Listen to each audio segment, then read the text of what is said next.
Я приветствую вас, дорогие друзья, уважаемые гости и подписчики моего канала. Евгений Копатько, социолог на связи. Евгений Эдуардович, приветствую вас. Здравствуйте, Александр, и те, кто нас слушает и смотрит. Евгений Эдуардович, начать наш разговор я предлагаю с получасового разговора Трампа и Зеленского. Зеленский, в общем, порадовал подробностями, говорит, согласовали шаги с Трампом. Что за шаги? Сегодня Женева, день X для Ирана, мы отдельно посвятим этому кусок нашего эфира. Это очень важное сейчас событие, потому что от Ирана звучат сообщения, что вот или сейчас, или, в общем-то, нас ждет эскалация.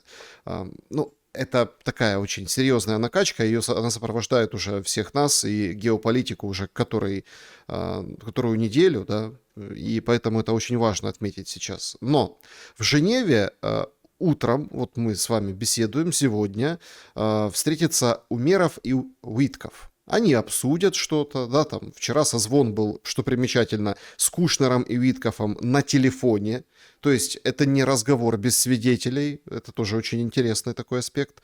И там была такая порядочность. Вот встретятся они в формате Украина-Америка, а дальше дней через 10, в начале марта, в общем, опять трехсторонняя встреча. И, мол, тогда, это Витков рассказывал буквально позавчера, что в общем, выйдут на трехстороннюю встречу лидеров. В Москве комментируют, говорят, да, выйдем, но только когда точку будем ставить. Если хотите раньше, приезжайте в Москву. Встретятся, не встретятся. И что означает этот получасовой разговор Трампа с Зеленским? На мой взгляд, Александр, я не вижу какого-то особого, не испытываю оптимизма, во-первых, а там не вижу каких-то серьезных подвижек.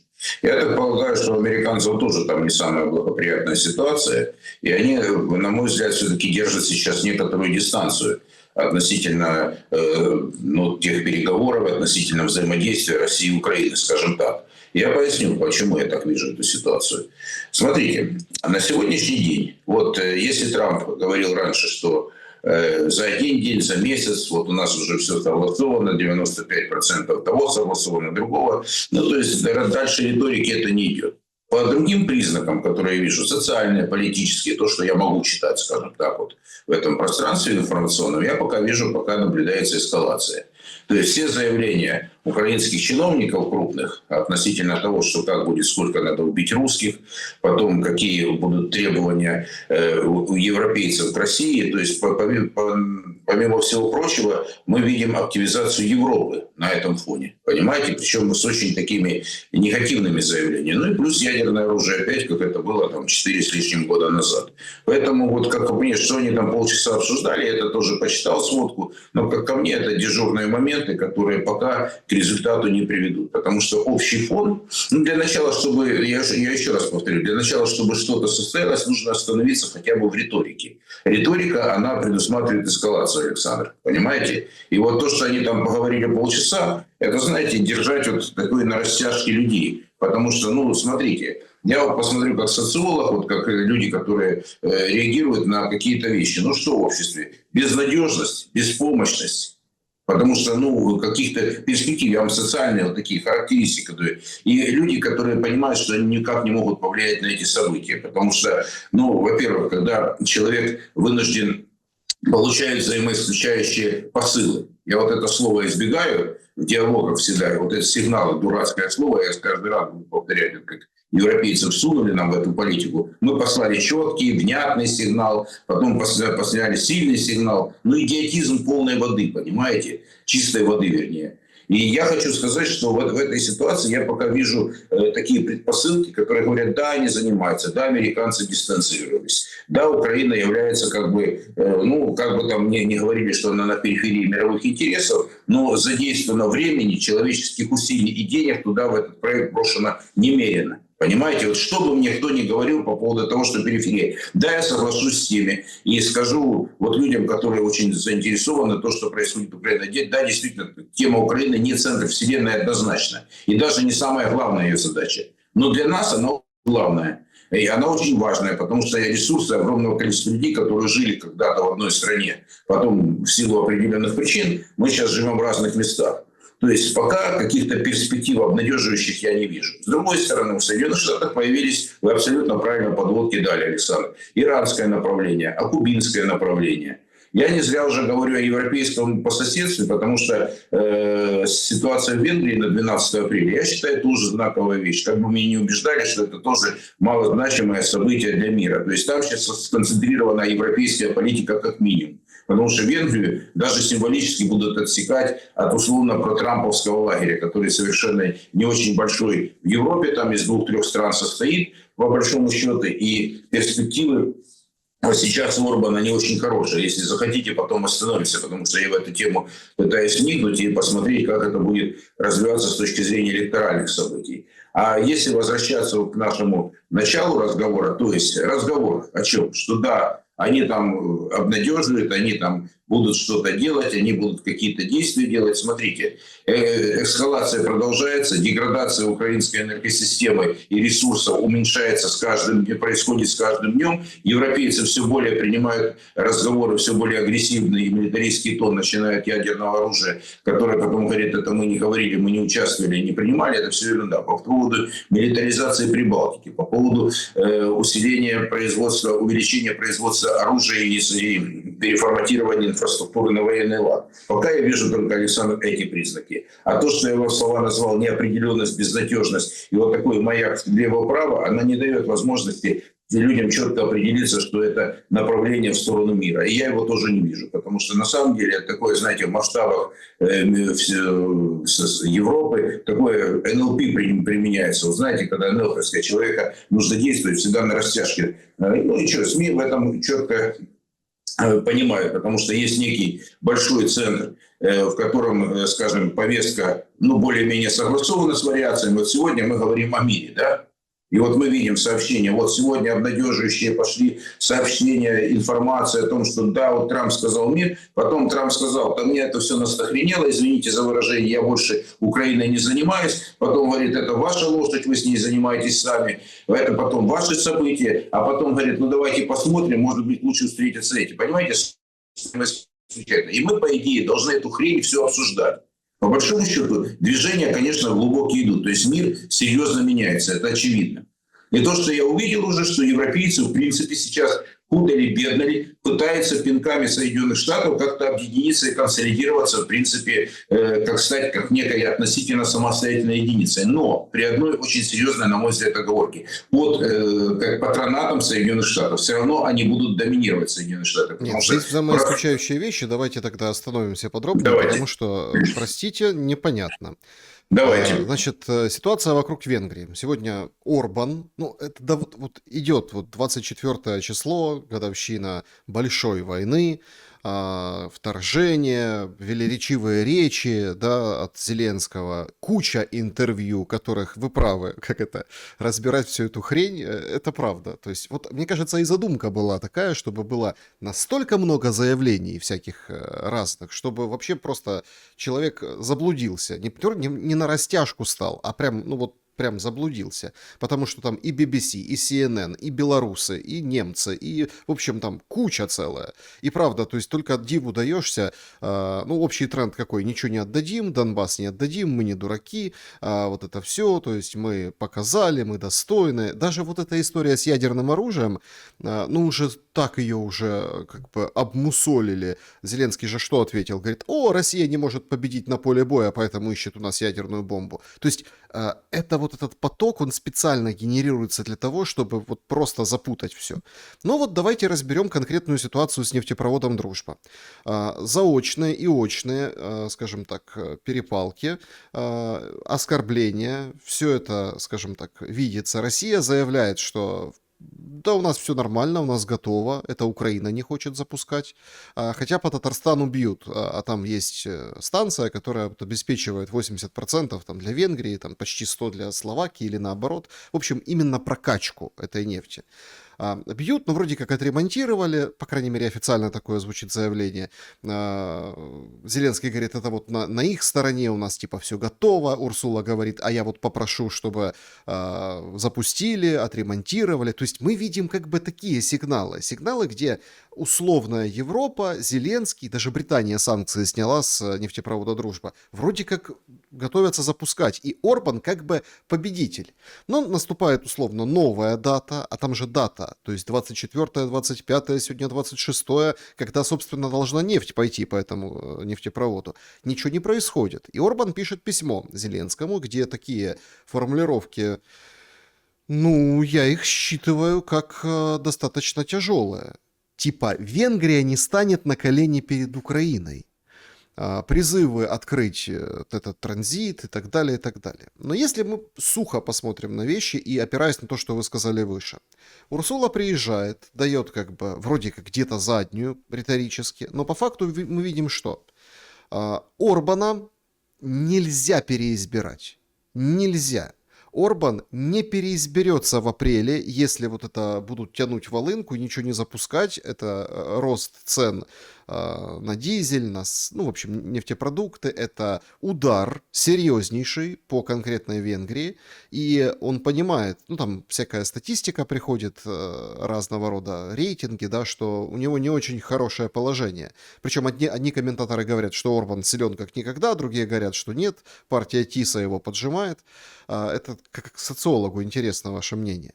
Но центральная задача Урсулы – отсечь Венгрию. Но с другой стороны, вы говорите, задача отсечь Венгрию, и тут же говорите, что это Европа будет под крышей патронатом США. Наоборот, если, условно, Трамп поддерживает Орбана, а Европа хочет избавиться от Орбана, ну это прямое противоречие. Ну, противоречий много, и по Румынии тоже. Но давайте со слов «большая война». Александр, знаете, не хочу придираться, но тем не менее обращу внимание на какие-то вещи. Вот, как вы думаете, в 2022 году работал нефтепровод «Дружба»? Да. Работали газопроводы, которые шли в период большой войны через Украину? Украина получала деньги от России за транзит. Ну, дальше как-то какие еще аргументы нужно привести по поводу того, что как-то все имеет, наверное, другие названия?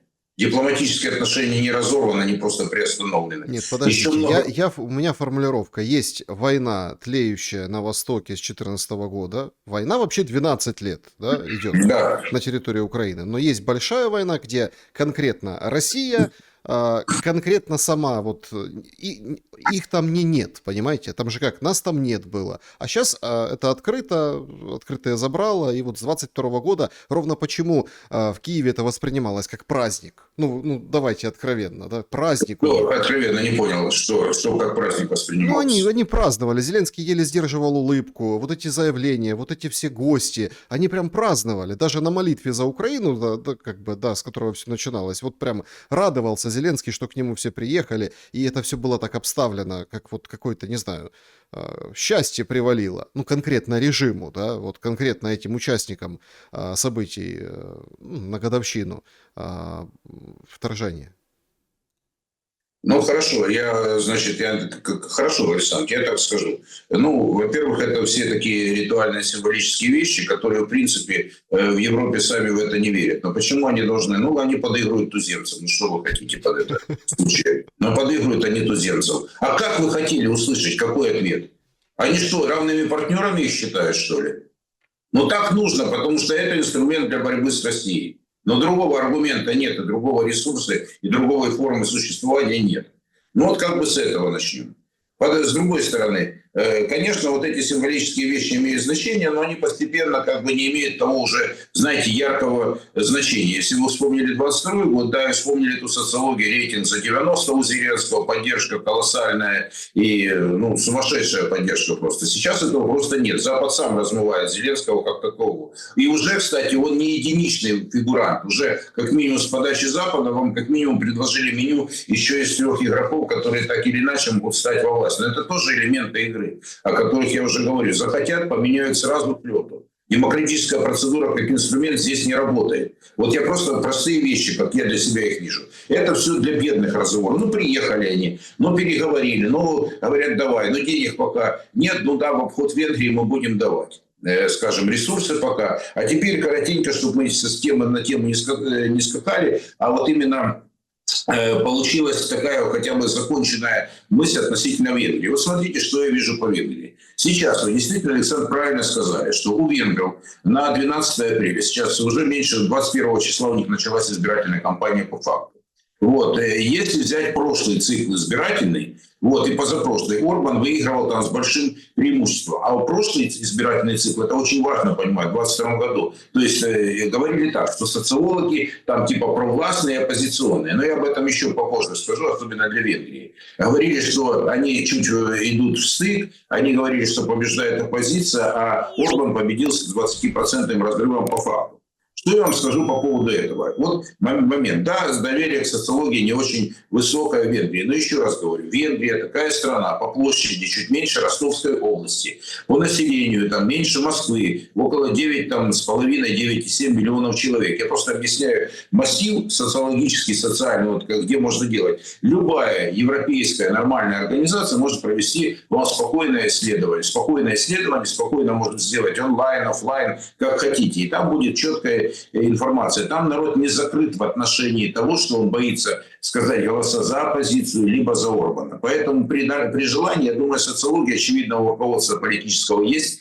Но, учитывая тот факт, что действительно американцы очень осторожны. Я смотрю американские подходы по поводу, когда Рубио сказал, что мы вместе с вами, что Трамп предложит золотой щит, там типа финансовый, если, ну, слово ключевое, заметьте, если Орбан победит. И теперь мы переходим к ключевому вопросу, что, конечно, есть противоречия у Соединенных Штатов и европейцев. Ну, безусловно, есть. Но все равно они понимают, что базовая роль в НАТО пока принадлежит Штатам, потому что они платят там больше 70% расходов на этот альянс, который имеет пока ценность для них.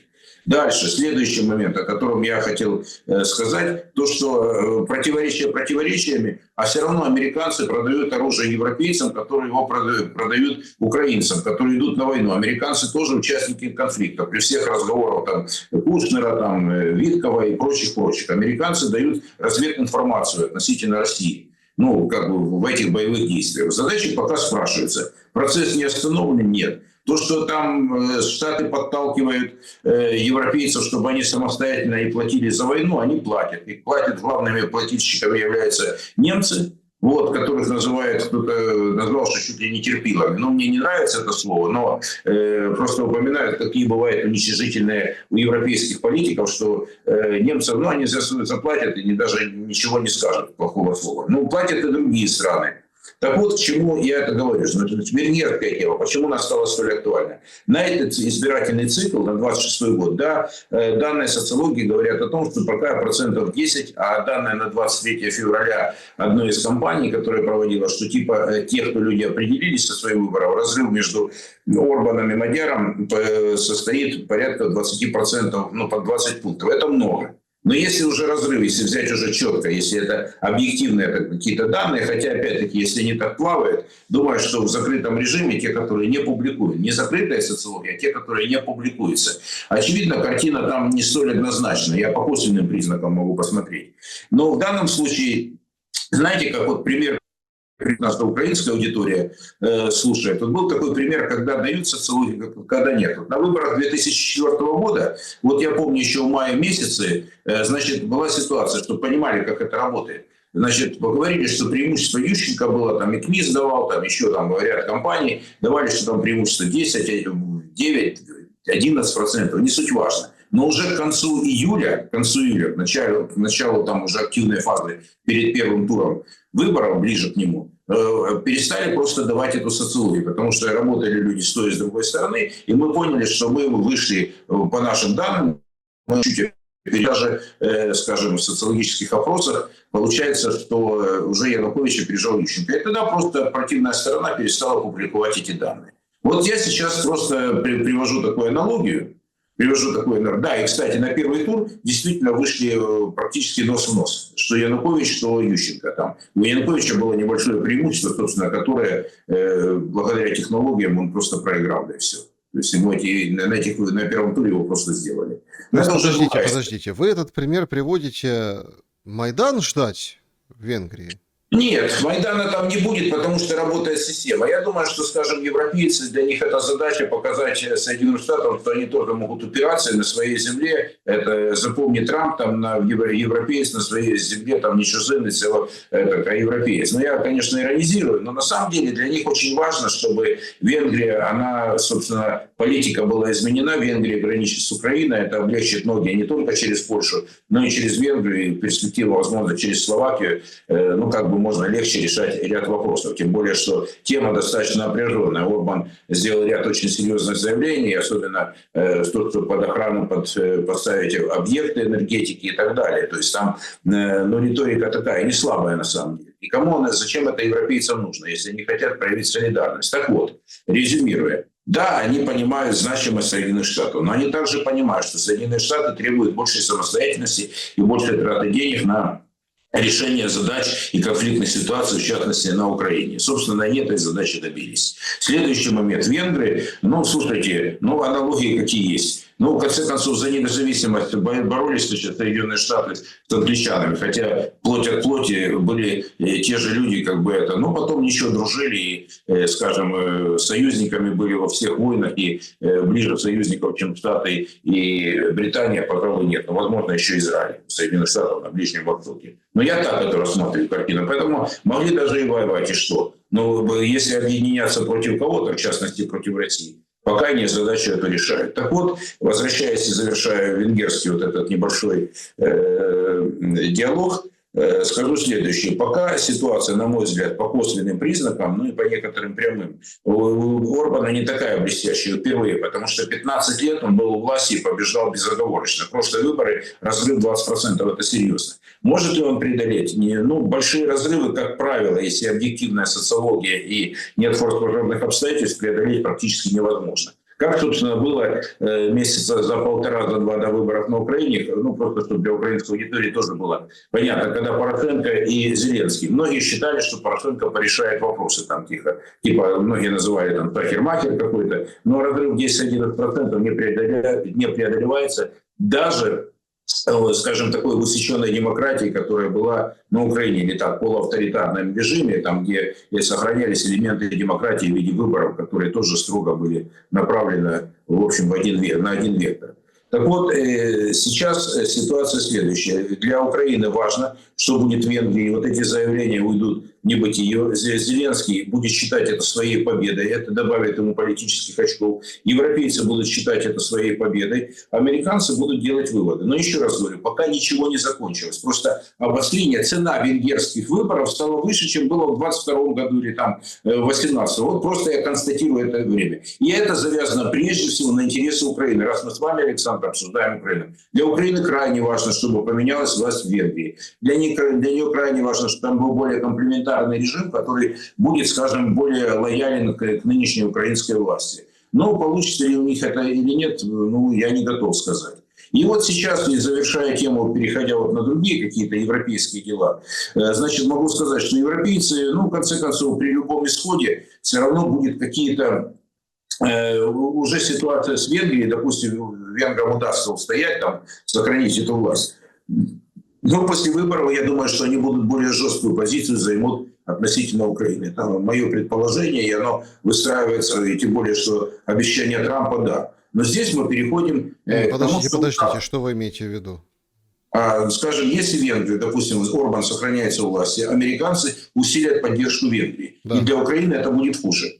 И в данном случае для европейцев это будет нелицеприятно. И это будет прецедентом для тех же словаков, возможно, для тех же чехов, занять более такую, скажем, не то что антиевропейскую, а можно сказать даже проамериканскую позицию, на которой они могут получить какие-то дивиденды экономические или политические, если Трамп там пообещал какой-то там золотой щит. Но у Трампа сейчас ситуация тоже не блестящая. Вы абсолютно обозначили иранскую тему, очень правильно. Китайская тема, как глобальное противостояние, она никуда не делась. И там мы просто не касаемся китайского вопроса сейчас, но мы понимаем, что там Куба на очереди, там Венесуэла, не все карты разыграны. И, в принципе, еще есть точки на карте, где Соединенные Штаты будут прикладывать свои силы, и свои финансовые, военные, экономические возможности, и политические в том числе.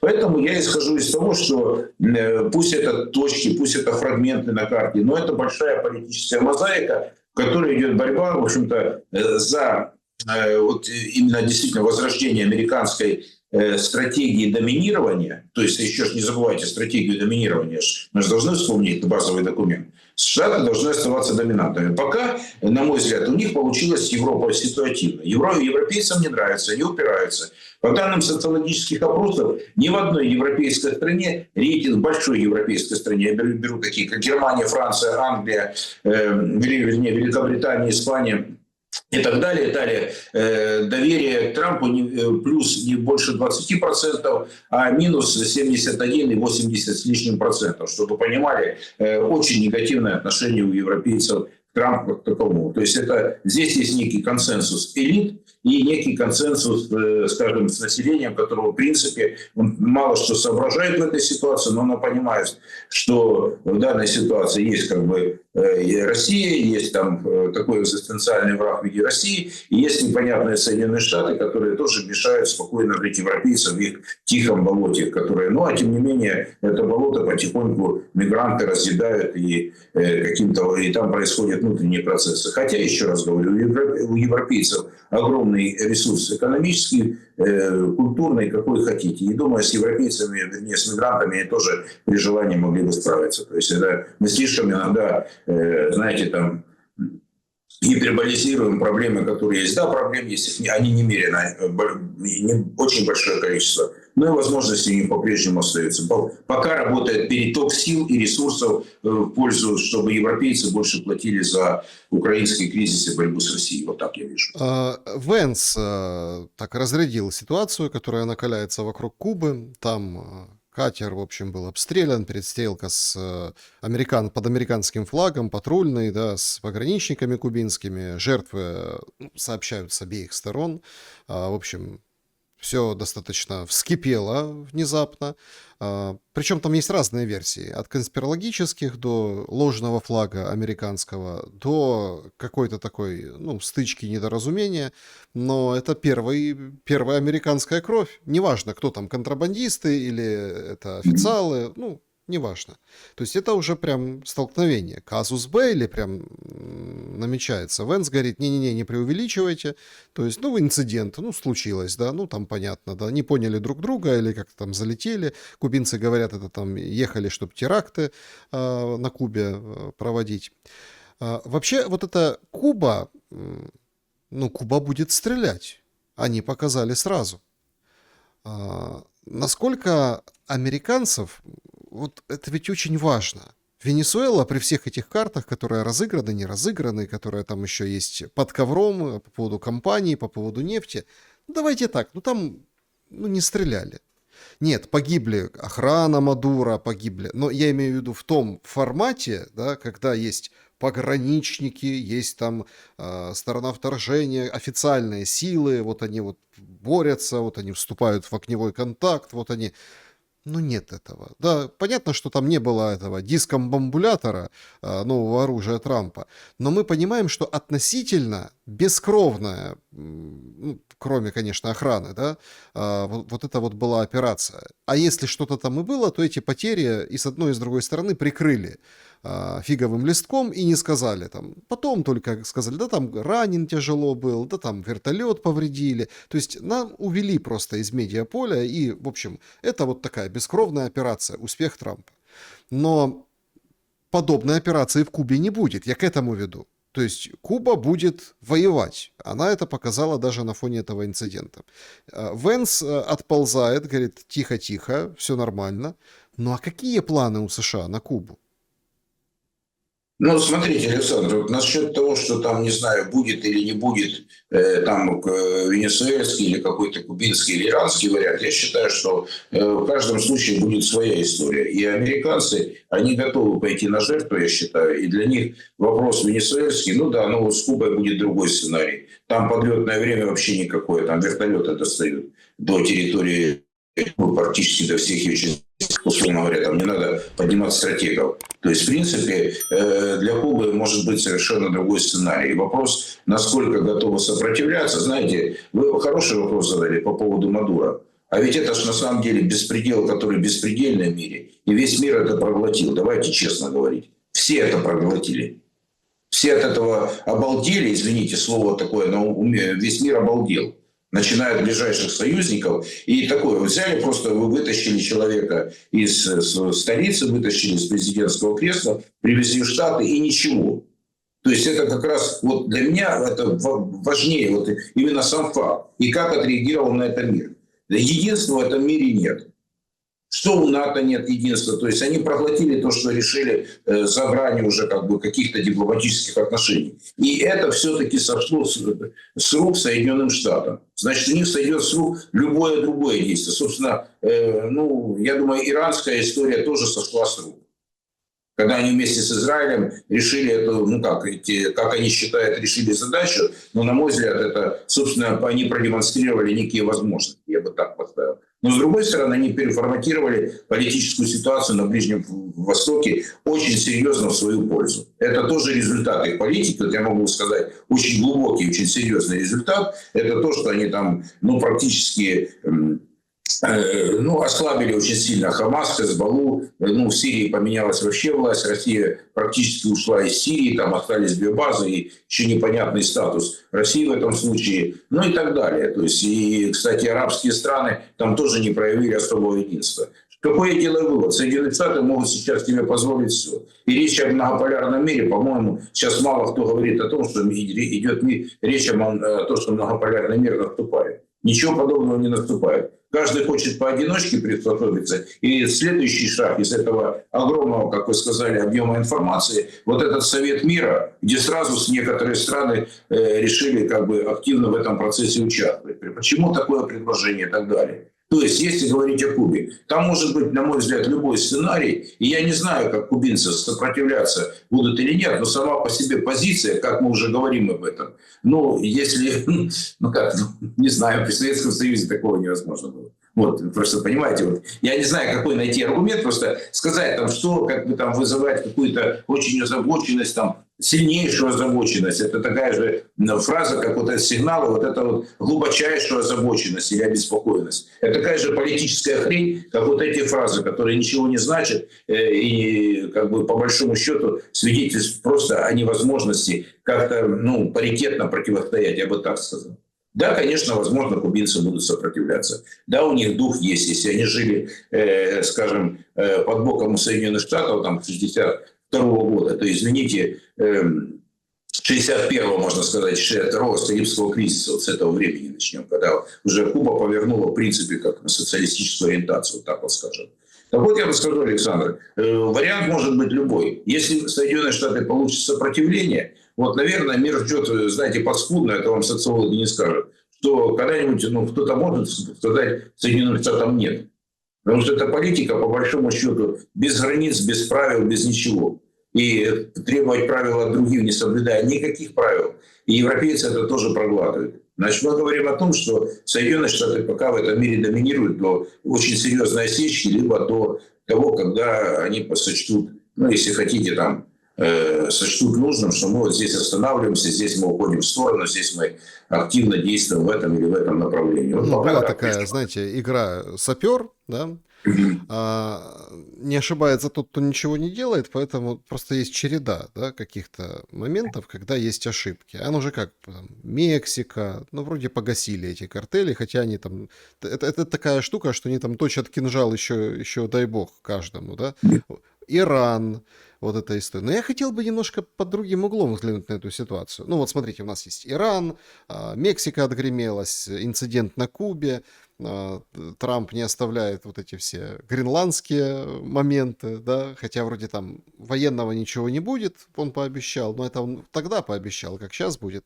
Но в этом фоне как бы в очереди там в какой-то Украина, ну, плюс еще, конечно, Африка. Молдова, Венгрия, вот называют еще Молдова, там подъезд, еще там Армения, Азербайджан, Средняя Азия сейчас на подходе, Саша, еще много чего, да. То есть есть много вариантов ошибиться и оступиться. Осечку вот эту дать у американцев, это точно. Однако я хотел бы вот под другим углом взглянуть на ситуацию. Слушайте, ряд встреч происходит. Ой, каких интересных. Значит, Мерц мчится к Си Цзиньпину. Моди в Израиле, ему там награду Кнессета дают, он там Нетаньяху переоделся. Ну, потрясающий же контакт, представляете, какой. Даже вот если брать латиноамериканскую, ну или там южноамериканскую политику, даже Лула да Силва, у него тоже тур, тоже поехал. И приехал не куда-нибудь, а в Южную Корею. Там, кстати, очень интересный эпизод произошел, хочу поделиться с нашими зрителями. Лула да Силва, его встречают в Южной Корее. И, ну, там угощение, там, да, ему дают перчатку с 4 пальцами, специально сшили. То есть я просто к чему? Почему? Уровень дипломатии, да, приезжает президент Бразилии, ну, он там потом берет какие-то угощения, в общем. Ну, он вообще токарь, Лула да Силва, и в 19 лет палец, мизинец потерял, и ему вот это вот, собственно... То есть дипломатия-то шурует полным ходом, параллельно с минным полем, по которому идут американцы. Неужели нет? И вот все-таки настолько вы неопровержимы и настолько, ну вот, буквальны и вот настолько уверены в том, что никто не может бросить вызов Соединенным Штатам Америки? Да не то, что опровержаю, просто смотрю, читаю вот эти факты и все. Ну, смотрите, перед Второй мировой войной было все, и там Объединенные Нации, там, да, ну, с европейского разлива. Ну и что, помогло и заявление о том, что я привез вам мир, когда аннексировали Чехословакию. Дипломатии было более чем. И были очень сильнейшие, как у нас любят повторять, сигналы мощнейшие поступали, блин. Куда они поступали и кому? Ну а в результате разразилась страшная война. И дипломатии было, Александр, не меньше. Я еще раз говорю, я не сторонник, я наоборот считаю, что с американцами можно иметь, нужно иметь дело. Ну как вы можете иметь дело у людей, у которых 7 пятниц на неделе?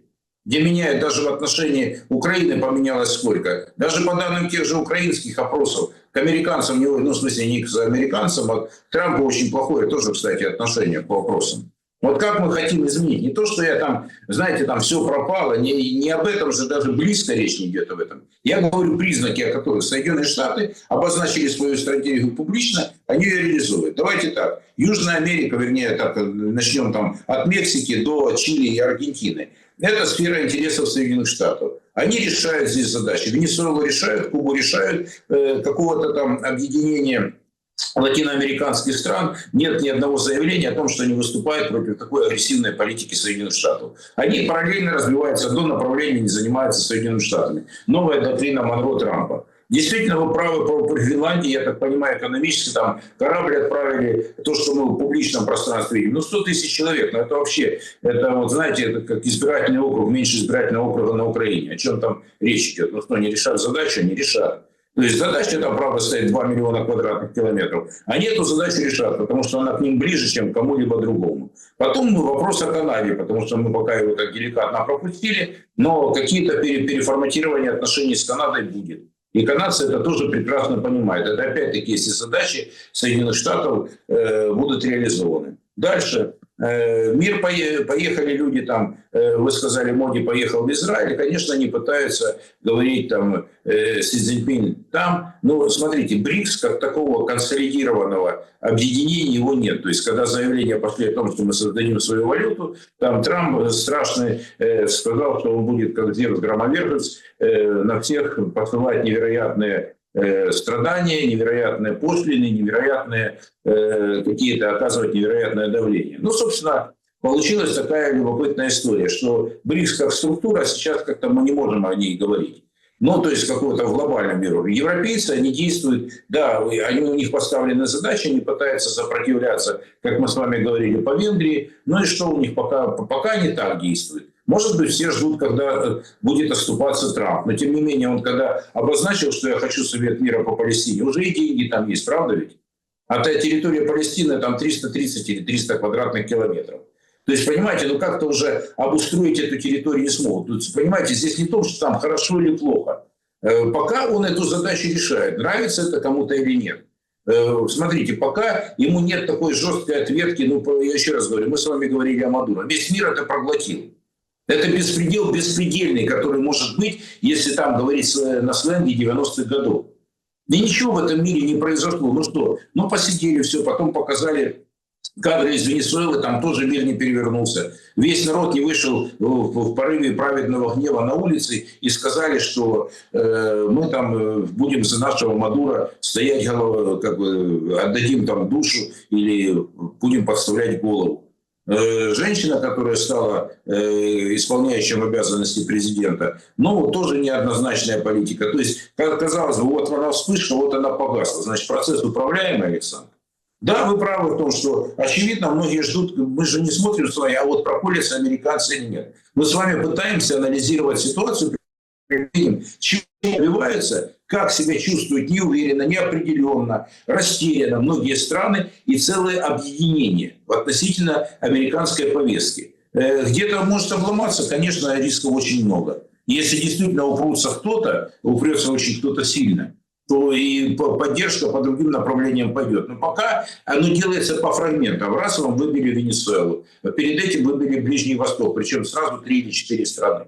Вот так это решается сейчас. Следующий вопрос будет, ну, посмотрим, как там американцы поведут себя в Венгрии. Ну, в Румынии, в конце концов, пример такой. Когда победил, собственно, ну, условно говоря, проамериканский, это, конечно, такое...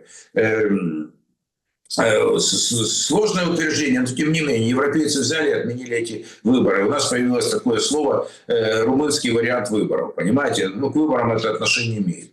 То есть низкие рейтинги европейских политиков, как Стармера, Макрона и Мерца, но Мерца сейчас получше ситуация немножко с рейтингами стала, но как раз говорит о том, что кого бы они ни поставили, система остается. И система будет каким-то образом взаимодействовать с теми же Соединенными Штатами. Будут они там рычать, сопротивляться или каким-то образом, ну как вам сказать поделикатней, ну, упираться, что ли, то все равно пока не выполняет волю Соединенных Штатов. Нравится кому-то это или нет. Давайте проанализируем систему украинскую. Давайте. Потому что, ну, давайте так. Вот эта вот история с Залужным, которая там, ну, она как бы подыгрывается, разыгрывается электорально. Вроде как ей там поступают сигналы, да, что Залужный... Это сказал. Да, ну, что Залужный вроде как отполз, ну, имеется в виду, он там интервью-то дал, шухеру навел, но потом сказал, не-не-не, никаких выборов ни в коем случае. И другие говорят, что это игра, на самом деле это так просто принято говорить, все держат лицо, что нет, выборы разрушат страну. Сам Зеленский крутит темой выборов, как цыган солнцем, он говорит, я еще не решил, пойду или не пойду, да и вообще это выборы, чтобы меня свергнуть, попробуйте, мол. А так вообще для мира, конечно, дело нужное. И ну, мы с вами неоднократно поднимали эту тему выборов, но меня интересует это с позиции системы. Много критиков Зеленского, да и в их числе, ну вот именно критиков Зеленского, его политики, говорят о том, что ну, как бы он слаб, что у нас там государство рушится, что Украина там падет. Но погодите, не упала же? Вот я беру вашу логику по поводу противодействия, например, Америке. Да? Ну, вот то, что мы обсудили выше на геополитическом уровне. Давайте на уровне Украины. За счет чего сейчас держится Зеленский и его система? И кажется ли она, ну, вот такой... Не хочется там... Есть же незламный, потужный, а есть непохитный. Насколько непоколебим Зеленский в своем сейчас положении? Ну, знаете, здесь дело не в критике даже. Мы пытаемся смотреть на это отстраненно, если как бы над ситуацией. Конечно, есть личное восприятие и понимание и отношение к людям или к ситуации. Но хочу сказать, я пытаюсь быть над ситуацией и смотреть на нее следующим образом. Еще раз говорю, мы слишком преувеличиваем возможности нынешней украинской элиты. Вот я так ставлю. В том числе включая и Зеленского. По многим признакам. Опять-таки, если взять социологические, социальные, политические признаки, он не является уже в том виде лидером нации. Что держит Украину сейчас, вы спрашиваете? Это Украина создана как антирусский, антироссийский проект. Она существует только на этом. Это единственная стержневая основа, которая держит сейчас Украину как систему, как структуру. Дальше вторая система. Вот она, политическая составляющая. Второе. Деньги, абсолютные деньги Запада. Без них украинский режим и украинское государство не просуществует и недели. Это второй признак, который я могу сказать со стороны.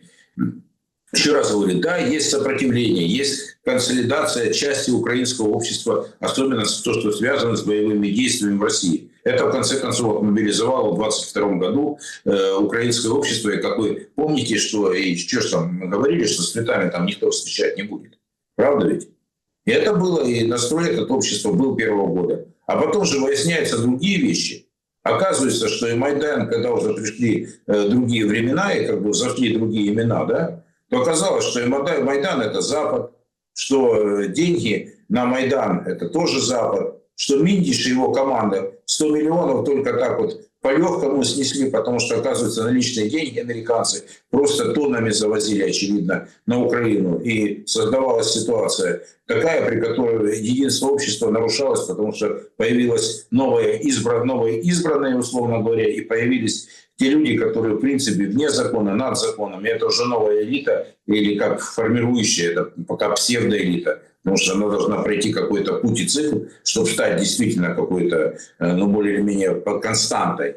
А вот типа формирующая новая элита – это молодые 40-летние пацаны, которые пришли к власти и которые каким-то образом пытаются эту ситуацию решать. Но еще раз говорю, без внешнего фактора страна не проживет и недели. Это понимают и на Украине, понимают в Европе, это понимают в мире. И поэтому пока вот эта вот будет ситуация сохраняться, то и будет решаться, пока Украина будет находиться в этом балансе. Да, еще один вопрос. По поводу субъектности. Конечно, внутренняя субъектность есть. Но еще раз говорю, что как менялись тот же Зеленский, вы его процитировали, вот, и сказали, что он говорит, ну хотя бы найдите способ наиболее такой, чтобы типа смены власти. Типа, а вас это волновало, ребята, когда вы сносили власть в 2014 году, потом, когда были такие псевдовыборы 2014 года, а потом относительно псевдовыборы, потому что других оппозиционеров не могло быть на выборах 2019 года. Вот вам, Александр, ответ на вопрос. Насколько сильна субъектность? Да, она есть, ее никто не отрицал.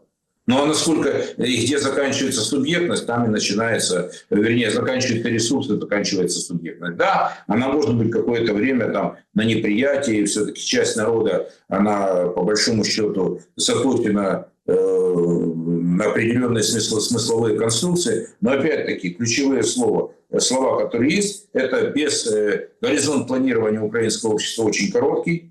Беспомощность большого числа людей существует, потому что нарушены всяческие права и касающиеся, там, не знаю, там, ТЦК или еще чего угодно. То есть, когда жители страны не могут в целом покинуть эту страну, понимаете?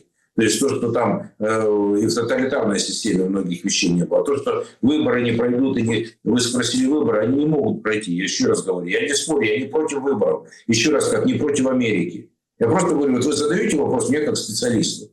Вот как они пройдут выборы? Я считаю, что легитимными и нормальными выборами в нынешних условиях нельзя на Украине, каким-то образом их нельзя провести. Вопрос заключается, зачем вам нужны полулегитимные, псевдолегитимные или нелегитимные выборы, называйте как хотите, выбирайте себе меню. Вместо того, чтобы существовала власть, которая вообще, как это, условно говоря, уже нелегитимна в силу того, что политического процесса нет. Поэтому, Александр, здесь вопрос такой, это все белый шум. Если будет политическое решение, будет и решение, собственно, относительно там выборов и смены конструкции. Опять-таки, пример сирийского президента, которого никто не выбирал, а его назначали. Вот вам яркий пример. А чего это не помешает на Украине. Опять-таки, когда заговорили, еще год назад я сказал, а почему вы не внешнее управление? Потому что мне это не то, что я хочу, не хочу. Это для украинской оппозиции прежде всего. Потому что зачем им быть спойлерами или младшими спарринг-партнерами для власти, которая абсолютно контролирует ситуацию? Просто вопрос, глупый вопрос. Зачем вам это надо? Хотите поучаствовать, создать легитимность Зеленскому? Welcome. А потом возникает вопрос о Залужном, вы сказали. Еще раз говорю, они просто прокачивают сейчас люди, которые занимаются вот этой ситуацией, они прокачивают разные варианты развития событий. И я вижу их три. Давайте так. Первый – это сохранение выборы, сохранение, допустим, выборы псевдовыборные, выборы сохранения Зеленского, выборы псевдовые, выборы смена власти, в смысле замена на Зеленского, выборы или там псевдовыборы, там перенос, то, что сказал Стефанчук, как один из вариантов, возможно, как парламент может действовать. Еще могут быть варианты. Либо ситуация ломается, это уже другая, которая, мы сказали, где возвращение в политическое русло там условное, потому что в нынешней ситуации нельзя вернуться уже к процессам, который был до 2014 года. Просто я хочу, чтобы это мы понимали сами, не обманывали себя. Мы уже просто не вступим. То есть вот наступит мир, и мы вернемся в ту Украину до 2014 года. Все, этой Украины уже нет. Этой страны уже в том виде, который он был до 2014 года, ее просто нет. Зеленский с вами не согласен, понимаете. Он дает интервью и говорит о том, что, значит, Россия не могла и не может нас полностью оккупировать.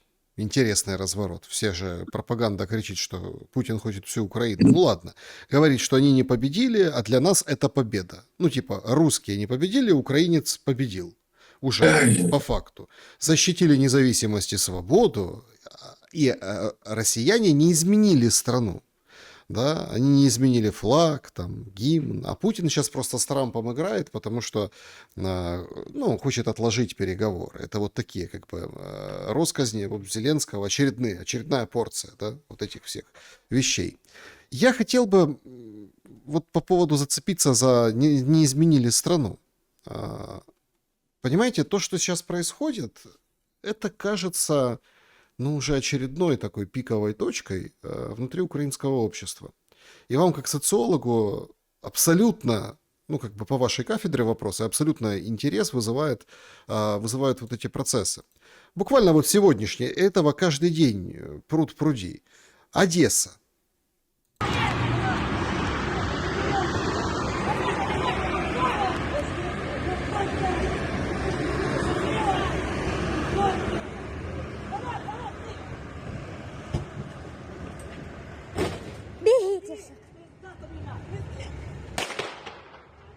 То есть бусификация, и каким-то чудом удалось, собственно, мужчину, как-то с одной стороны он пересел на другую, вырвался и бежит, ему вслед стреляют. Вчера была жуткая история, позавчера, вчера там опровергли, что нет, никто там, отец и сын, в общем, сломали ключицу, тут потерял сознание, тоже были выстрелы были в воздух, инцидент, а пострадал в больнице ТЦКшник. Тогда вот прям застрелили, сообщили, паблики застрелили. Сейчас борются с этим, говорят, вот, это вот ИПСО, пропаганда, это вот еще какая-то история. Русские, искусственный интеллект подрывают Украину изнутри. Но вот конкретно эта женщина снимала в Одессе со своего балкона и матом кричала на них, что ж вы, негодяи, делаете, такие-сякие. Параллельно пытаются уже с другой стороны отбелить ТЦКшников. Вчера просто, знаете, как струей в глаза можно характеризовать ответы. Кроме там вот этого, что все искусственный интеллект, не верьте, или, например, подождите, это всего лишь 5%, 30 тысяч в месяц условных мобилизуют по всей стране, а там, случаев, 10, да, это вообще ничтожный процент. Но более того, пошла волна, что давайте пожалеем ТЦКшников. Вот полтавский, достаточно медийный ТЦКшник говорит, например, комментирует вот эти события. Після перевірки документів існує два варіанти сценарію. Перший – це або документами все в порядку, громадянин іде далі своїх справ, або проводиться власне адміністративне затримання. І так, проводити його мають виключно поліцейські. Чому відбувається те, що ми бачимо? Якщо чесно, скажімо так, я вважаю, що якби Тяжело говорить ему, тяжело, но все-таки он там начинает формулировать мысли, это еще и на ускорке у меня, и все-таки рожает эту мысль. Не хочеться просто критикувати, скажімо, такі чи силові структури. Ну не від хорошого життя ТЦК та СП цим займаються. Ну, дійсно повинна це проводити поліція. Причому вона це може проводити без участі ТЦК абсолютно. Зобов'язана, точніше, проводити адміністративне затримання без участі ТЦК та СП. Чому бачимо такі відео? Ну, очевидно, тому що доводиться. Приходится. Не от хорошей жизни. Вообще это полицейские виноваты, что вот это все происходит, говорит нам ТЦКшник. И такой клин, ну, то было полностью, они были заодно, полицейские и ТЦКшники. Сейчас начинается ссора изнутри. Это ж ссора системная, вот это, да, о которой сейчас говорит вот этот полтавский ТЦКшник, представитель полтавского ТЦК. Ссора системная, а стреляют, ломают ключицы, бьют, избивают реальных людей, часть этой системы, украинцев. Как вы характеризуете эти процессы, отталкиваясь от заявления Зеленского, что Украина не изменилась? Значит, Александр, хорошая тема, и мне очень, знаете, нравится, когда вот вы поставили сделали подводку видео, и, может быть, какие-то цитаты на будущее, мы что-то будем кого-то цитировать, это очень классная такая подводка. Так вот, я хочу сказать следующее. Это уже ситуацию, которую мы с вами год обсуждаем практически, правда ведь, да? И вот я могу сделать тоже несколько выводов. Раз об этом говорит президент Украины, то это значит есть проблема. Даже когда говорит, проблемы нет, мы исходим от обратного. Когда это стало уже публичным обсуждением людей, которые представляют силовые структуры, это проблема, которая стала более серьезной, чем она была год назад.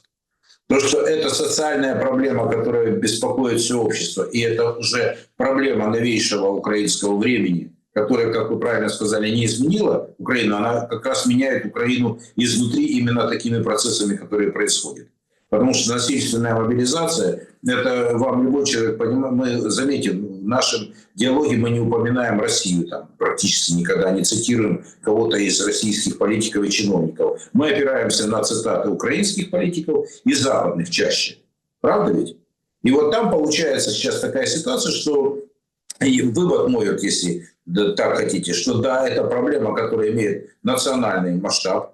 Это проблема, которая до конца еще не актуализирована, потому что за кадром остаются многие вещи, когда задают вопрос даже социологи, как вы относитесь, это нарушение прав человека. Можно зайти из-за угла, который сказать, нравится вам бусификация или не нравится, нравится вам ТЦКшники или не нравится, а уходят, а как это нарушение в целом прав человека, то большинство считает, что это нарушение прав человека. Даже те, кто попадает под опрос. Мы понимаем, что это приятно для украинской власти. Она достаточно токсична. И думаю, что она выходит по значимости, вот давайте так, по значимости, она, скажем, обсуждение в латентной форме, она не меньше, чем дело Минича. Оно же никуда не делось. Когда обобрала банда ближайших друзей президента Украины, обобрала страну и легко уехала на землю обетованную. Понимаете? И это ж народ запомнил, никуда же не делась эта история. А эта тема становится равнозначной. То есть Зеленскому до конца не удалось скупировать, может быть, во внешних проявлениях эта тема, в смысле, в публичном пространстве не столь актуальна. Но она внутри у людей есть. И вторая, это есть еще более глубокая тема, потому что она касается прежде всего практически каждого гражданина Украины. По степени глубины, я думаю, что она более серьезная может иметь последствия, даже чем дело Минича. Дело Минича – это где-то все-таки немножко далеко, это близкий круг президента, это люди, которые уже далеко, а здесь людям нужно жить здесь и сейчас. И мой вывод такой, что раз эту тему актуализировали, это, знаете, пока говорили, что этой проблемы нет, потом об этом говорили чиновники, об этом говорили министры, а потом об этом сказал президент. Знаете, так по классу, вы как медийщик понимаете, да? Отрицание было на уровне экспертов, что проблемы нет. Потом на уровне уже силовых структур, а теперь сказал президент. И эта тема, они пытаются ее ввести в более цивилизованное русло и найти контраргументы по поводу того, что это русское ЦЕПСО. Ну, вы понимаете, оно не бьет. Это как же, как сказать, что как фраза по Миничу, что все ответственны перед законом, да? Вот так же и по ТЦК. Вот она также говорит, когда это русское ЦИПСО, это не вызывает у населения доверия. Это девальвирует доверие к украинской власти. Это очевидные вещи. Но они понимают, другой власти у них нет и не будет в ближайшее время. Потому что так сложилась система, что какая-то альтернатива сейчас просто на данный момент времени, вот, допустим, на сегодняшнее число, она невозможна. Для того, чтобы произошло, должно что-то поломаться, должно что-то измениться. Должны произойти события, которые остановят, которые как бы изменят или создадут поле другое притяжение для других мыслей, Нет, подождите, и смыслов. тут очень важный момент. Ну а что, ну уже стреляют в спину. Уже, И стреляли год назад тоже. Ну, Год назад кто-то из ружья выстрелил там в Одессе, кто-то в Николаеве, а кто-то еще где-то при бусификации. Это уже было год назад. Просто тогда мы обсуждали, поднимали эту проблему. И она была не столь актуальна. А сейчас, Александр, эта проблема стала на уровне президента. Президент же ее не обсуждал. Силовики, как вы сказали правильно, абсолютно точно, полиция и ТЦКшники, они говорят, что то есть они уже начинают разбирать, кто прав, кто виноват, вставляя при этом русский след, который абсолютно не работает. Это очевидная вещь. Зеленский говорит, мы можем сделать мобилизацию, как в России. И они выпустили антикриз. Это, кстати, тоже свидетельство того... Это не потому, что это принцип, тот, который вы сказали, от обратного. Выпустили Полису. Ну, во-первых, там же тоже интересно, да? Бригадный генерал Редис, бригадный генерал Полиса, зам Ермака, сейчас просто зам главы офиса, ну, зам Буданова, получается, остался. И он говорит, да успокойтесь, СЗЧшники это не дезертиры, это в основном с учебок бегут, просто надо порядок навести. На самом деле с частей с воинских, военные уже, когда военные, да, они там не бегут, все у нас хорошо. Сейчас вот мобилизация немножко подкрутили, подшаманили, смотрите, довольные командиры, ну то есть лучше стало, то есть было хуже, а сейчас стало лучше. Ну, включается антикриз, вот это все, там, да, вот россияне там, у них там такие планы. Ну, там все говорят, будут наступать туда, будут наступать сюда. Это все как фон отрабатывается. Они, вот эти люди, собственно, говорят, что все более-менее путем. Но мобилизация, как в России, имеется в виду, чтобы платить людям деньги, мобилизационного ресурса предостаточно. Сейчас там забрасывают, а может с 18 лет, а может давайте планку понижать. Но Европа денег не дает. И Зеленский четко говорит, дадут денег, мы отменим мобилизацию и устроим, вот как в Российской Федерации, пункты контрактников, там подписать контракты, все, и вот это вот будет. И сейчас вот это вот, да, это прям хорошо. Только эта система в России уже действует сколько времени, да? А в Украине только вот опять к этому пришли и приходят. А что Европа не дает денег на вот такую мобилизацию, как в России? Ну и тогда бы, смотрите, ну и не было бы этого всего ужаса, и антироссия бы укреплялась больше, ну и соревновались бы, например, с Кремлем, какой солдат больше получает. И русские бы военные добровольцы, которые там идут, подписывают контракт или остаются после срочки, ну там разные есть пути, или там мобилизуются, сказали, елки-палки, а что это мы тут будем воевать? Смотри, он ВСУшнику платит столько же, сколько и нам, только в евро. А Европа на это не идет. Че так? Вот прекрасный, блестящий вопрос, Александр. А вот теперь давайте отмотаем как бы пленку на 22 год. Когда начались боевые действия, энтузиазм, добровольцы, это шли немерено, много. Правда ведь? Это не нужно было за это платить деньги. И вот здесь, на мой взгляд, была и промашка ужасная, или ошибка большая. А может быть, просто ситуативно так сложилось. Вот представьте, 22 год. Сотни тысяч людей пошли добровольцами, так или иначе, правда? Им нужно платить было деньги? Нет. А теперь по деньгам. Вы правильно абсолютно сказали. В 22 году, вспоминаем Минича и товарищей, деньги присылали самолетами наличкой. Как вы думаете, можно было собрать армию? Да. Когда собирают сейчас колумбийских наемников, польских там или еще каких, вот там же периодически попадает информация, которая более-менее верифицирована, которой можно доверять так или иначе. Мы понимаем, что тысячи колумбийцев больше всего служат там, потому что их за деньги берут. А украинцев зачем за деньги? А вот теперь мы когда подошли, вот, допустим, патриотизм 22 года, добровольная мобилизация, плюс добровольцы пошли из Европы, их же пошли тысячи. Тысячи было там, говорят, там чуть ли не пару десятков тысяч было добровольцев со многих стран мира. Зачем деньги? То есть, да, им платили там тем же колумбийцам, возможно, полякам, а возможно, платили ЧВК платили. Возможно, там какие-то другие формы расчетов. Возможно, это платили и западные товарищи, потому что им тоже нужно было отрабатывать, набираться боевого опыта, формы именно на украинско-российском фронте. И использовать эту нашу общую с вами трагедию для того, чтобы решать свои задачи вполне такие приземленные, боевые, обучать, слаженно сделать, новое оружие отрабатывать и дальше. А вот теперь, Александр, когда вы сказали 25-26 год, нет, конечно, Соединенные Штаты сказали, теперь вы платите за это сами европейцы, правда? Мы вам даем оружие, вы его покупаете и отдаете украинцам в кредит. Теперь дальше. Уже денег самолетами не шлют наличку, правильно? Потому что пришел Трамп и сказал: ребята, это же был полный беспредел, американцы за все платили, и дурак Байден, как он сказал, я абсолютно, видите, политиков никогда не упоминаю, но это его цитата прямая, и его ближайшее окружение просто растранжили огромные американские деньги. А сейчас, Александр, денег на добровольцев нет. 90 миллиардов, они заморожены. Из них, там мы считали, вы как журналист прекрасно знаете, у нас там у вас в пуле прекрасные эксперты, если они скажут, тоже разошлют вам эту информацию, сколько пойдет на инфраструктуру, кто на зарплату госслужащим. Там денег на войну в этом плане нет. Содержать страну в том ключе, который она сейчас есть, это только поддержание жизнедеятельности страны. В 22 год денег было больше, чем было и в 23 году, чем сейчас. Это тоже очевидно. Ситуация была другая. И все, когда мы начинаем понимать, что и на Украине начинает роптать относительно того, а зачем это все затевалось? Зачем существовал этот второй, как вы абсолютно правильно сказали, война с 2014 года? Почему вы решили, что наших земляков, что они не люди? Почему-то тогда об этом забыли? Вот с этого начинаются процессы, скажем, такого расползания государства как такового. И вот сейчас, когда вы задаете вопрос, а можно ли найти деньги? Конечно, можно.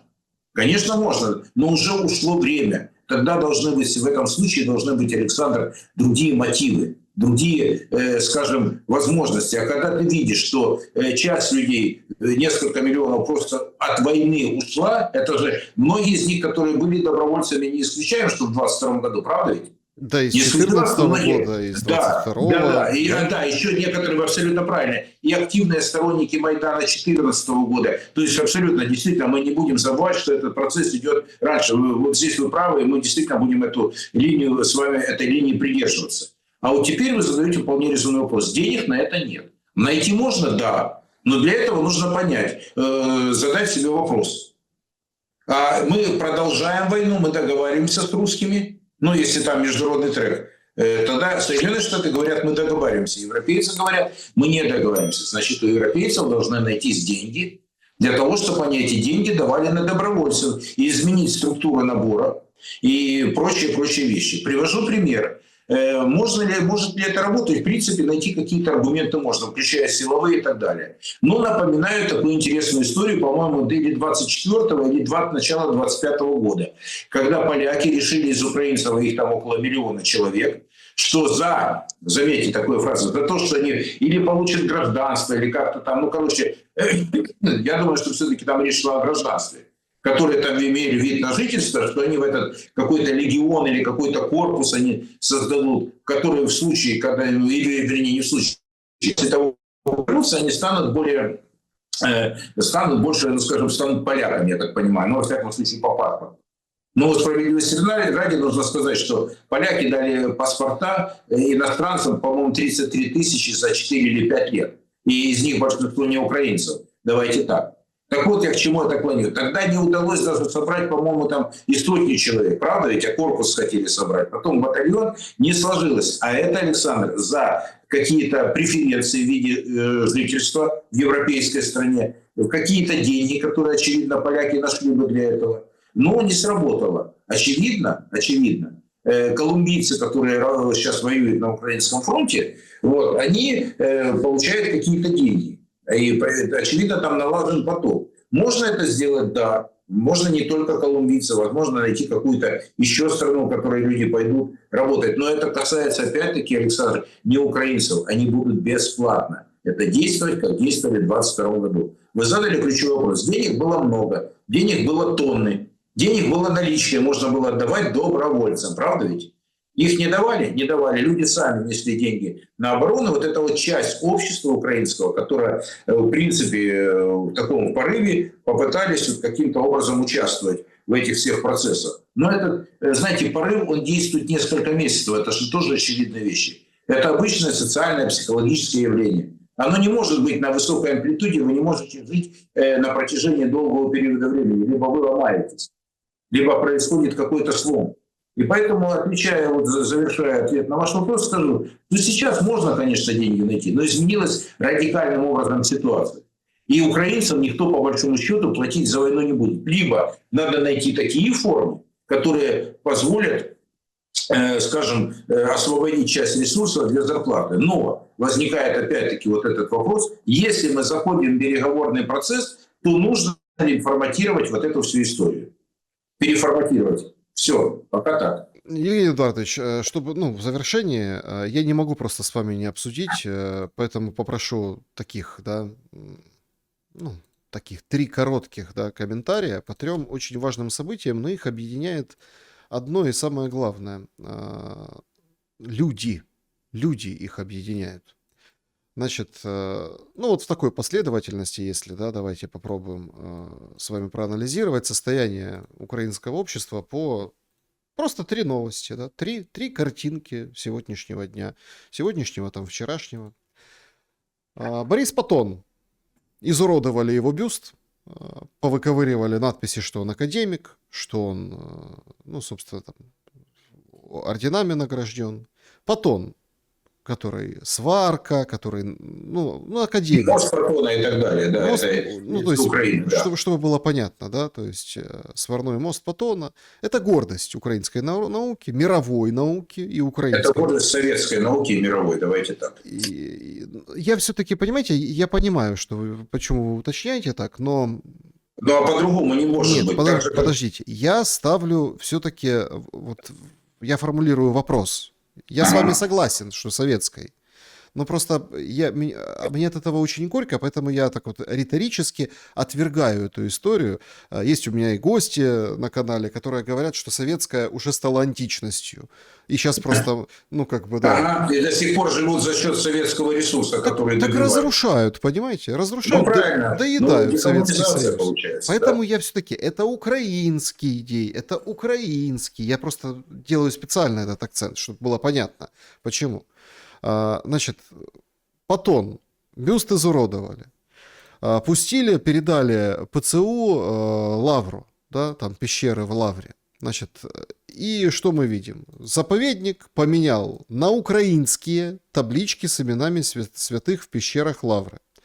Показали, значит, новшества, какие в заповеднике в пещерах лавры. Ой, ближние пещеры, вывесили таблички. Причем интересно, что ранее святые были подписаны на церковнославянском языке, теперь заменили на украинский. Вот пример есть. Преподобный Илья Муромец теперь подписан як Илья Муровец. Кроме того, дни памяти, что примечательно, они по новому стилю. То есть по новому вот этому новоделу, календарю церковному, тоже по новому стилю. И святой шлем памяти, сегодня в парламенте фотографируется с Гераскевичем, сам он выходит на трибуну. И знаете, что умное сказал? Все же как думают последние дни. Может, ты вот эти, которые на шлеме изображены, ты передашь кому-нибудь из родственников деньги, потому что наколедовал от олигархов, от монобанков, от всех на свете.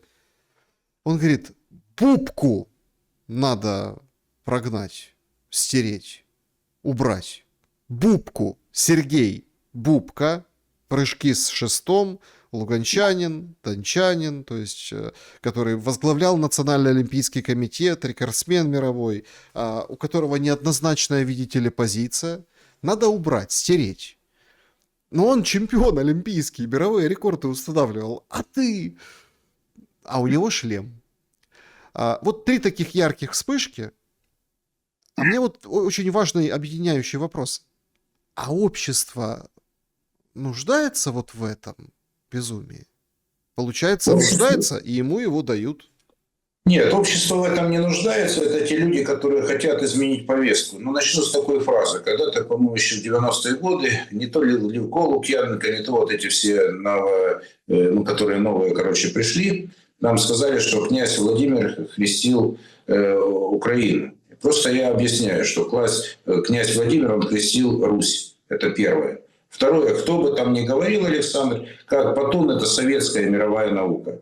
Это конец истории, конец предложения. Вы можете привязать хоть первый украинский фронт, взятию Будапешта или это суть не меняется, потому что это, знаете, опошление истории своей же собственной страны. И, кстати, поляки, мой ответ будет такой. Я вот прочитал статью в одном польской газете, буквально там позавчера было, где поляки сказали, вот интересные украинцы, они воевали, 7 миллионов человек воевали на германском фронте, украинцев, это пусть их данные, но это в принципе близко. Огромное количество людей воевали в Красной армии, извините. И вот получается, сейчас они отказались, и улицы, проспекты Бандера, Шухевич. Так может быть, с украинцев спросите репарации? Это мой ответ на вопрос. Тогда они же 200 тысяч поляков тоже воевали на стороне Красной армии. А почему нет? Поляки задали вопрос, а почему? Мы с Германией требуем репарации. Сильные страны может что-то дадут. А почему слабеющие страны, как там, по-моему, даже прямая речь, как Украина, почему не стребует? Так они и так свое стребуют. Отказ от своей истории, это не то, что люди не хотят. Слушайте, еще учебники на середине 90-х годов, которые писали откровенную дичь про историю, истории советской, то есть сейчас переведу, учебник истории на півночі жили, по словам одного з летописців, на півночі жили більш дикі племена. Это дичь дикая, которую давали уже этой хренью кормили народ. И если народ это воспринимал, то есть у нас была великая история. Поэтому Платона присвоить не получится. Платон – это наследие советского и имперского советского прошлого. И мирового прошлого. Сергей Назарович Бубка. Многократный, по-моему, 20- или 30-кратный чемпион мира. Они рядом не стояли вообще с ним. Понимаете, это человек, который сделал славу Советскому Союзу. Нет, подождите, он сделал славу и Украине в том числе. Я говорю и Советскому Союзу, и наследию, которую мы получили после Советского Союза. Это советское имперское наследие. Нравится вам это или нет? И вопрос о том, что вы сейчас придумаете то, что не соответствует, потому что это, если вы выбиваете, это же ответ на вопрос, вы отказываетесь от этого прошлого советского. Вы просто тупо от него отказываетесь. Не нравится вам оно, не получится по-другому его присвоить. Потому что выбивая, буквы, вынося эти памятники, историю вы свою не построите. Просто приведу короткий маленький пример. Сингапурцы, которые строили, я в эту тему очень глубоко вник, и когда они строили свою страну, создавали, 75% населения Сингапура сейчас это китайцы. Так вот, они выбрали государственным языком малайский и английский. Английский, хотя они все страдали, китайцы, вы же помните, от англичан, имели очень большие вопросы. Им ничего не помешало взять базовым языком себе, присвоить себе язык, и ничего. Вьетнамцы. То же самое. Они присвоили себе французскую культуру, и у них прекрасная кухня. Они присвоили себе многие вещи. Я беру точечные вещи. Да, это колониальное прошлое, но Украина и Россия – это не колониальное, это общая жизнь в общем пространстве, где была синергия. Мы осваивали эти территории вместе. И по-другому это не получится трактовать, интерпретировать. Вы можете как угодно, какие угодно учебники давать. Но есть вещи, которые заставляли огромное число людей, миллионы людей, и русских, и украинцев, которые были вместе, и представители других национальностей, создавать эту страну и эту историю, которую сейчас добивает Украина. И вопрос там по батону, по бубке, по шлему какому-то. Ну, слушайте, Ивана не помню, это, ну, собственно, и задача стоит. Но какая, что они историю знают? История, она никуда не денется. Она может быть разная, она может быть не нравится. Но когда-то Анджей Вайда сказал, там, ну, было много на нашей земле разного, когда ему сказали. Вот. Но это наша земля. И уважать ее, какая бы ни была эта история, она трагична, она жесткая. Она и великая одномоментно. Но это страна, которую, если ты не уважаешь свою историю, то до лампады все остальное. Ни одна нация в мире, которая сохранилась, выжила и получила историческую перспективу, здесь нет никакого пафоса. Она уважает и помнит свою историю.